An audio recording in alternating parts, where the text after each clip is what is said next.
በስመ አብ ወወልድ ወመንፈስ ቅዱስ አሐዱ አምላክ አሜን። ታላቁ ሰማዕት ቅዱስ መርቆሬዎስ ወላጆቹ አስሊጥ ከምትባል ሀገር ቢሆኑም እርሱ ግን ተወልዶ ያደገው በሮሜ ከተማ ነው። አያቱና አባቱ ስራቸው አውሬ ማደን ስለነበር አንድ ቀን እንደ ልማዳቸው አውሬ ሲያድኑ ከገጸ ከለባት ወገን የሆኑ ሁለት ወንዶች አግኝተዋቸው የመርቆሬዎስን አያት በሉት። አባቱንም ሊበሉት ሲሉ የታዘዘ መልአክ ከለከላቸው። ዙሪያቸውንም በእሳት አጥሮ ከበባቸው። እነርሱም በተቸገሩ ጊዜ ለመርቆሬዎስ አባት ሰገዱለት። በዚያን ጊዜም እግዚአብሔር ፍጥረታቸውን ወደ ገራምነት ለወጠውና እንደ በጎች የዋሆች ሆነው አብረውት ወደ መንደር ገቡ። ከዚህም በኋላ ቅዱስ መርቆሬዎስ ተወለደና ስሙ ፒሉፓዴር ተባለ። የውሻ መልክ ያላቸውም በእርሱ ዘንድ ብዙ ዘመናትን ኖሩ። ከዚህም በኋላ ክርስቲያኖች ሆኑ። የቅዱስ መርቆሬዎስም ወላጆች አስቀድመው አረማውያን ነበሩና የክርስትና ጥምቀትን በጸጋ ተቀበሉ። አባቱን ኖህ እናቱንም ታቦት ብለው ሰየሟቸው። ቀድሞ ፒሉፓዴር የነበረውም ስሙ ተለውጦ መርቆሬዎስ ተባለ። የውሻ መልክ ያላቸው ግን መልአኩ በተገለጠላቸው ጊዜ እንደነገራቸው ለቅዱስ መርቆሬዎስ አባት የሚታዘዙና የሚያገለግሉ ሆኑ። ንጉሡም የመርቆሬዎስን አባትና የውሻ መልክ ያላቸውን ዜናቸውን ሲሰማ ወታደሮቹን ልኮ በፊቱ አቆማቸው። እግዚአብሔርም የቀድሞ ፍጥረታቸውን መልሶላቸው አራዊት አደረጋቸውና ንጉሡን እጅግ አስፈሩት። ንጉሡም የቅዱስ መርቆሬዎስን አባት የአራዊት ተፈጥሯቸውን ያርቅለት ዘንድ ለመነው። የቅዱስ መርቆሬዎስም አባት በለመነ ጊዜ ተፈጥሯቸውን መልሶላቸው ገራሞች ሆኑ። ንጉሡም የመርቆሬዎስን አባት ገዥና የሰራዊት አለቃ አድርጎ ሾመው።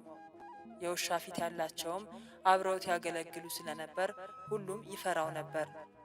ንጉሡም የመርቆሬዎስን አባት ወደ ጦርነት ከላከው በኋላ ሳይመለስ ስለቀረ ሚስቱን ሊያገባ ታሰበ። የመርቆሬዎስ አባትም የመርዶሳውያን አገሮች ሁሉ ገዢ በነበረው ንጉሥ ተይዞ ቢማረክም ገዢው ክርስቲያን መሆኑን አይቶ አከበረው። ቆይቶም ንጉሡ በሀገሩ ላይ ሾመው። ሚስቱም ጠፍታ ከሀገሯ ወጥታ ሄዳ ስለነበር ከባሏ ተገናኝተው በዚያ መኖር ጀመሩ። መርቆሬዎስም አባቱና እናቱ ከሞቱ በኋላ ንጉሡ በአባቱ ፈንታ በመርዶሳውያን አገር ላይ ሾመው። መርቆሬዎስ መኮንንነት በተሾመ ጊዜ ገጸ ከለባቱ አብረውት ነበሩ። ለመዋጋትም በወጣ ጊዜ የቀድሞ የአራዊት የሆነ ተፈጥሯቸውን እግዚአብሔር ይመልስላቸው ስለነበር ማንም አይቋቋመውም ነበር። ለቅዱስ መርቆሬዎስ ታላቅ የድል አድራጊነት ኃይል ተሰጠውና ዜናው በሁሉም ሀገሮች ተሰማ።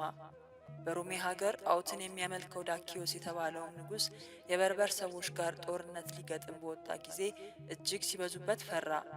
ቅዱስ መርቆሬዎስም በጦሩ መሃል የተሳለ ሰይፍ የያዘ የእግዚአብሔርን መልአክ ስላየ ንጉሡን እግዚአብሔር ያጠፋቸዋልና አትፍራ አለው።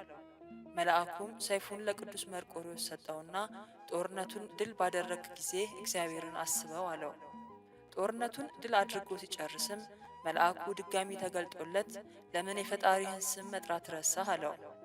ከጦርነቱም በኋላ ንጉሥ ዳኪዎስ ለጣዖታቱ ዕጣን ለማሳረግ በዓልን አደረገ። ቅዱስ መርቆሬዎስም በዚያ ስላልተገኘ ለጣዖታቱ ዕጣን በማሳረጉ እንዳልተባበረ ንጉሡ ሲያውቅ መልእክተኞችን ልኮ አስመጣው። ንጉሡም ከእኔ ጋር ለምን አታጥንም ባለው ጊዜ ቅዱስ መርቆሬዎስ ትጥቁንና ልብሱን አውልቆ ወረወረለትና ክብር ይግባውና አምላኬ ኢየሱስ ክርስቶስን ፈጽሞ አልክደውም፣ ለረከሱ ጣዖቶችህም አልሰግድም አለው።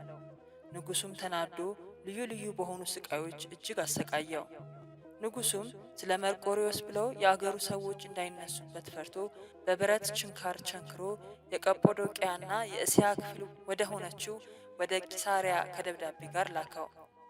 በዚያም እጅግ ካሰቃዩት በኋላ ንጉሡ ዳኪዎስ እንዳዘዘ ኅዳር 25 ቀን አንገቱን በሰይፍ ቆረጡትና የሰማዕትነት ተጋድሎውን ፈጸመ። የሕይወትንም አክሊል ተቀዳጀ። በዓለም ሁሉ አብያተ ክርስቲያናት ታነጹለት። እግዚአብሔርም ድንቅ ድንቅ የሆኑ ተአምራትን በቅዱስ መርቆሬዎስ ስም አደረገ። ከብዙ ተአምራቱም አንዱ የቂሳሪያውን ሊቀ ጳጳስ ባስልዮስን ረድቶ ከሃዲውን ኡልያኖስን የገደለበት ነው። ኡልያኖስ ነግሶ የክብር ባለቤት ጌታችንን ክዶ ጣዖትን ማምለክና ክርስቲያኖችን ማሰቃየት በጀመረ ጊዜ የቂሳርያው ሊቀ ጳጳስ ባስልዮስም አስተምሮ ሊመልሰው ወደ ንጉሱ ቢመጣ ክብር ይግባውና ጌታችንን ሰድቦ ባስልዮስንም አሰራው። ባስልዮስም በእስር ቤት ሳለ በቅዱስ መርቆሬዎስ ስዕል ፊት ጸለየ። ስዕሉም ወዲያው ተሰወረው። ያን ጊዜም ወደ ከሃዲው ንጉሥ ኡልያኖስ ዘንድ ሄዶ በጦር ወግቶ ገደለውና ወዲያው ወደ ቦታው ተመለሰ። ከጦሩም አንገት ደም ይንጠፈጠፍ ነበር። ቅዱስ ባስልዮስም ከሃዲውን ንጉሥ እንደገደለው አውቆ የክርስቶስ ምስክር ጌታዬ ሆይ የእውነት ጸር የሆነ ኡልያኖስን ገደልከውን? አለው። ስዕሉም ያን ጊዜ አሁን እንደሚል ራሱን ዘንበል አደረገ። ቅዱስ ባስልዮስም ደስ ብሎት እግዚአብሔርን አመሰገነ። ሌላው ሰማዕት ቅዱስ መርቆሬዎስ በተአምሩ ከእስልምና እምነት መልሶ ክርስቲያን ያደረገው አንድ እስላም ሰው አለ።